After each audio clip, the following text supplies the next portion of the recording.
Product provided by Nintendo.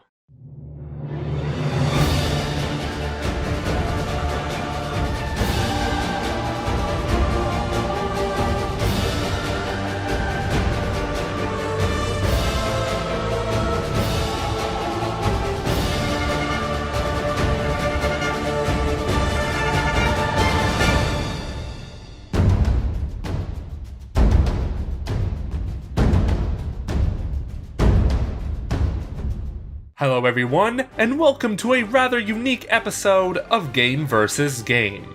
Today we have an excellent battle for you, as we are going back to the region that started it all, Kanto. The Pokemon games Pokemon Red, Blue, and Yellow were an overnight sensation when they released back in 1996 in Japan and 1998 in North America. Pokemon was everywhere. It was talked about on the playgrounds, in the schools. If you didn't know about Pokemon, you were a triangle. It was a phenomenon that couldn't and wouldn't be stopped.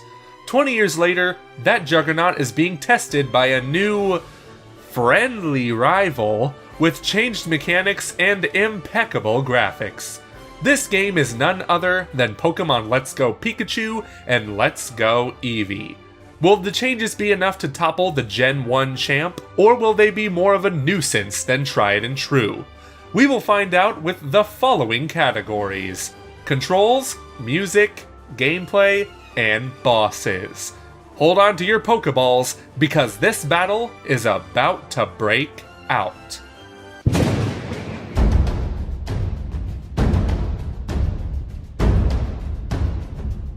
In Pokemon Let's Go, you can either play with one Joy-Con, the Pokeball Plus, or play in handheld mode.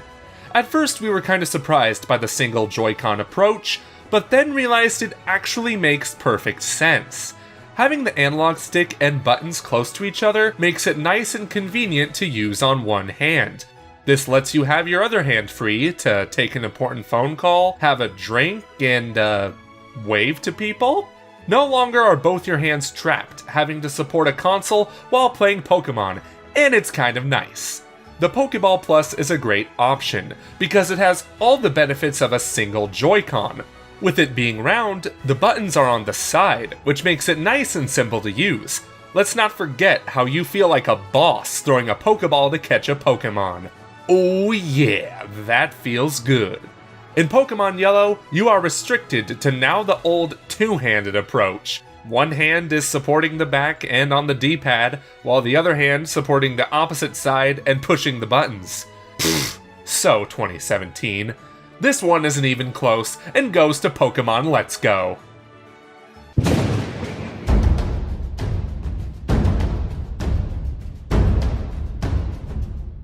Pokemon Yellow has some of the most iconic music in the franchise. It is simple, but memorable. From the Gym Leader battle theme to Pallet Town, it brings you back to the good old days in your life. There are only a couple of games out there with such good feeling music as Pokemon Yellow. That is until Pokemon Let's Go rolled in and updated every single track in beautifully orchestrated HD greatness. It is all here. It is all clear, and man, it exceeded my expectations. There's no comparison here. Pokemon Let's Go updates Pokemon Yellow's incredible soundtrack to the highest level. Game Freak has really outdone themselves with this one.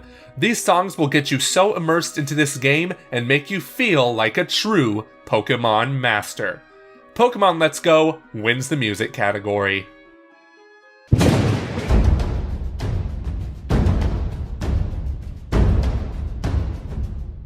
In 1998, the way Pokemon Yellow played was incredible compared to most RPGs at the time. Fast forward to now, and it doesn't hold up like it used to. Don't get us wrong, we love Pokemon Yellow, but video games have evolved at such a rapid pace. Look back at any of your favorite games. Are they really as good as you remember them? Yes, they were revolutionary at the time, but newer games come in and learn from the success and flaws of the previous generations. Pokemon Let's Go has the majority of the positives from Yellow and tries some new things. A nice change in Let's Go is the fact that you don't have to go to a Pokestop to swap out your party members. Going into your bag to mix up your party is a huge time saver and must be commended. Another small but high-impacting change in Let's Go is when your Pokemon is so damaged that its health bar goes into red, it doesn't beep at you constantly until you either heal it or put it out of its misery. Just kidding, we're not Poke Poachers here, we love all our Pokemon. But when it is hurt in battle and constantly making this noise, it starts to give you a headache rather quickly, and makes you want to swap out your Pokemon even though it might be the best one for that particular battle. Let's Go fixes this annoyance and beeps at you a couple times to let you know, hey, your Pokemon is weak. Okay, cool, thanks for the heads up. The days of Pokemon being a single player experience are over. Yes, you were able to trade and battle each other before, but in Let's Go, you can travel around the open world together, go shiny Pokemon hunting, and battle trainers with a friend. This new element of inclusive play is fantastic, and it helps bring in people who tend to stay away from single-player experiences. A controversial change that was made in Let's Go was the fact that you no longer have to battle and weaken wild Pokemon. You can now find the Pokemon on the screen instead of a random encounter and throw your balls at it. I commend Game Freak for trying to bring in the Pokemon Go community into a mainline Pokemon game. But this waters down the experience a little. Yes, you no longer have to worry about having your Pokemon at max health when going into battle trainers or catch a legendary Pokemon. But battling wild Pokemon before you caught them is how it has always been done. It was done right, and yes, sometimes very punishing when you accidentally make that Pokemon faint, but that was part of the challenge to the game. The last change we would like to recognize in the gameplay category is the fact that you actually have to do a throwing motion to catch a Pokemon outside of handheld mode. It is all fine and dandy when the Joy-Con or Pokeball Plus picks up your actual throw pattern, but the odd time it doesn't... When the game does this, it takes me out of the experience a little bit. In the end, Pokemon Yellow's gameplay is still great, and that's where Let's Go takes the advantage. It uses that great base of the adventure mechanics and adds some much needed updates that helps make it a less complicated and more enjoyable experience. Pokemon Let's Go wins the gameplay category.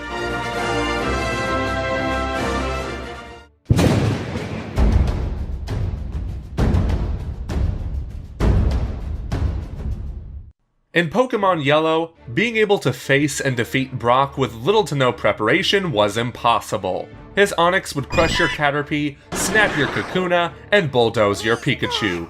You were forced to learn right out of the gate what move types were good against Rock-type Pokemon. It was a steep learning curve with very little Pokemon to pick from. Pokemon Let's Go has the opposite problem. You can literally take your Pikachu or Eevee straight to the gym and defeat Brock in 2 or 3 hits. There's little to no learning curve in the early stages of the game. Once you get to Lieutenant Surge, however, is when things really start to pick up, and his attacks actually have some power behind them. It was nice to see Let's Go realize that the curve was too high right off the bat in Yellow. Unfortunately, it is staggeringly too low to call it acceptable. I watched someone face Brock and then say to me, "I'm bored. Does this game get any harder than this?" I feel that it is a very off-putting statement that many people have said about this game early on, and myself included. Like I stated earlier, fortunately, past Lieutenant Surge, it starts to get more strategic, but nothing in the realms of Pokemon Yellow. In that game, you have to grind and prepare to make sure you have a wide variety of different Pokemon types and abilities to be able to defeat them all, and it is never a one-hit cakewalk. I am giving Pokemon Yellow the W in the bosses category. Well, there you have it. Pokemon Let's Go is a very well done update to Pokemon Yellow, which is why Yellow never really had a chance in this battle. The issues we had with Let's Go keeps it out of the realm of top tier Pokemon games, but we have to look at it differently, as this iteration was to bring in new players and then give them a true mainline game next year. What do you think? Is Pokemon Let's Go better than Pokemon Yellow? Please sound off with your opinions in the comments section below, or tweet them to us at Common Realm. You can also hit that thumbs up button if you enjoyed this video, and press that shiny notification bell to stay up to date on future videos when they release. We also want to thank all of you glorious patrons who make this all possible. A shout out goes in particular to Royal Producer Kenyatta Ali. you can join them too by heading over to patreon.com/commonrealm. In the meantime, girls and guys, we will see you in the next one.